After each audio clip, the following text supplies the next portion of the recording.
വർണ്ണതോരണങ്ങൾ കൊണ്ട് അലങ്കരിച്ചും ബാൻഡ് വാദ്യാഘോഷങ്ങളുടെ അകമ്പടിയോടെയും റെഡ് ക്രോസ് വളണ്ടിയർമാരുടെയും സ്കൗട്ട് ആൻഡ് ഗൈഡ്സ് അംഗങ്ങളുടെയും സാന്നിധ്യത്തിൽ വിദ്യാർത്ഥികളെ വരവേറ്റ് മൂന്നിയൂർ കുന്നത്തുപറമ്പ് AM-UP സ്കൂളിൽ പ്രവേശനോത്സവം വർണ്ണാഭമാക്കി. നവഗാതരായി സ്കൂളിലെത്തിയ വിദ്യാർത്ഥികളെ PTA ഭാരവാഹികളും മാനേജ്മെന്റിന്റെയും അധ്യാപകരുടെയും നേതൃത്വത്തിൽ ഘോഷയാത്രയോടെ ബലൂണുകളും മധുരവും നൽകി സ്കൂളിലേക്ക് സ്വീകരിച്ചു. സ്കൂൾ ഓഡിറ്റോറിയത്തിൽ നടന്ന ചടങ്ങിൽ PTA പ്രസിഡന്റ് അഷ്റഫ് കളത്തിങ്ങൽപ്പാറ അധ്യക്ഷത വഹിച്ചു. സ്കൂൾ മാനേജർ PVP അഹമ്മദ് ഉദ്ഘാടനം നിർവഹിച്ചു.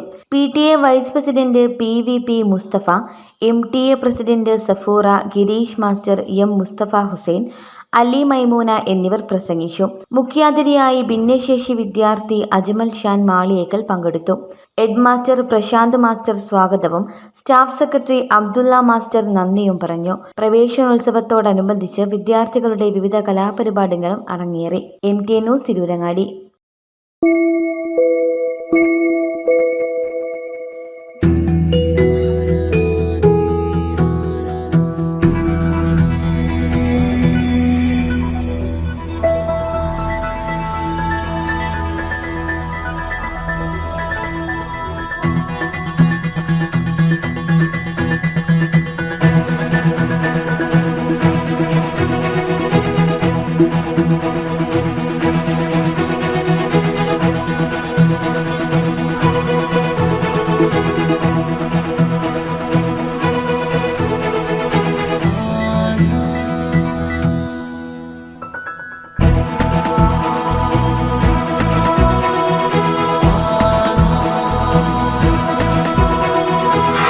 ഹൃദയം പറയും ആധാർ ഗോൾഡ്, കൊണ്ടോട്ടി, പേരാമ്പ്ര, മഞ്ചേരി, ചെമ്മാട്.